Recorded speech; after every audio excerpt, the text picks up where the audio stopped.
حضرت سلیمان علیہ السلام اللہ تعالیٰ کے نیک بندے اور بادشاہ تھے، جو داؤد علیہ السلام کے چھوٹے بیٹے تھے۔ آپ علیہ السلام 965 قبل از مسیح میں حضرت داؤد علیہ السلام کے جانشین ہوئے اور تقریباً 60 سال فرمانروا رہے۔ اللہ نے اپنے برگزیدہ پیغمبر سلیمان علیہ السلام کو پرندوں سے باتیں کرنے کا علم عطا فرمایا، بلکہ پرندوں ہی نہیں، چرندوں اور کیڑے مکوڑوں اور چونٹوں کی زبان بھی سمجھتے تھے اور ان سے ان کی زبان میں باتیں کیا کرتے تھے۔ آپ علیہ السلام کے لشکر میں انسان، جنوں، پرندوں، درندوں اور ان کے علاوہ دیگر مخلوقات بھی بڑی تعداد میں شامل تھی۔ آپ بہت رعب اور دبدبے والے بادشاہ تھے۔ آپ کے لشکر میں یہ مخلوقات الگ الگ گروہ میں شیطان کا گروہ، جنوں کا گروہ، انسانوں کا گروہ، حیوانات کا گروہ اور پرندوں کا گروہ، یہ سب اپنے اپنے مقام پر نظم و ضبط اور قطار بنائے ہوئے کھڑے رہا کرتے تھے۔ کسی کی مجال نہ تھی کہ اپنے رتبے اور درجے کے خلاف آگے پیچھے ہو یا آگے پیچھے ہونے کا جرم کرتے۔ سب کی جگہ موجود تھی، اور اگر کوئی موجود نہ ہوتا تو آپ علیہ السلام کو فوراً خبر ہوتی۔ اللہ تعالیٰ نے حضرت سلیمان علیہ السلام کا ایک بے مثال واقعہ قرآن پاک میں بیان فرمایا ہے، جس کے مطابق ایک مرتبہ حضرت سلیمان جن و انس اور حیوانات کے ایک عظیم لشکر کو لے کر کہیں تشریف لے جا رہے تھے۔ بعض روایتوں کے مطابق حضرت سلیمان نے دراصل کسی علاقے پر لشکر کشی کی تھی، لیکن اس کی تفصیل نہیں ملتی۔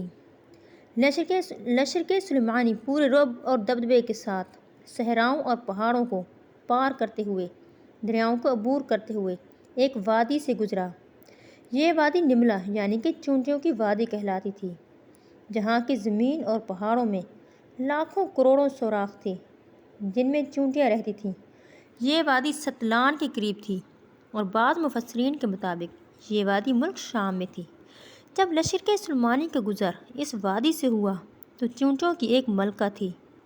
ملکہ چونٹی اپنی رعایا کا بہت خیال رکھتی تھی اور چونٹیوں کی سلطنت کا نظم و ضبط بخوبی چلاتی تھی۔ تمام چونٹیاں اپنی ملکہ سے بہت پیار کرتی تھیں، اس کے ایک اشارے پر بڑے سے بڑا کام کرنے کو تیار رہتی تھیں۔ ایک دفعہ تمام چونٹیاں اپنی ملکہ چونٹی کے ساتھ وادی میں گھوم رہی تھیں کہ اچانک سے زمین میں عجیب و غریب دھمک محسوس ہوئی۔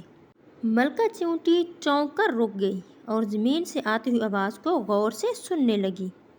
ملکہ چونٹی بولی، لگتا ہے کوئی بڑی فوج آ رہی ہے، یہ ضرور لشکر سلیمانی ہوگا۔ کچھ ہی دیر میں فوج بہت قریب آنے لگی۔ سلیمان اپنے تخت پر اپنی فوج کے ساتھ آ رہے تھے۔ چونٹیوں کی ملکہ نے چیخ کر کہا کہ سلیمان علیہ السلام کی فوج قریب آ رہی ہے۔ میں حکم دیتی ہوں کہ تمام چونٹیاں اپنے بلوں میں چلی جائیں۔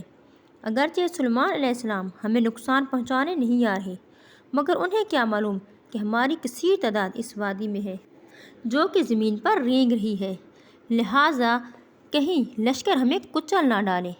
حضرت سلیمان اس وقت 3 یا 5 میل کی دوری پر تھے، لیکن آپ نے ملکہ چونٹی کی آواز سن لی۔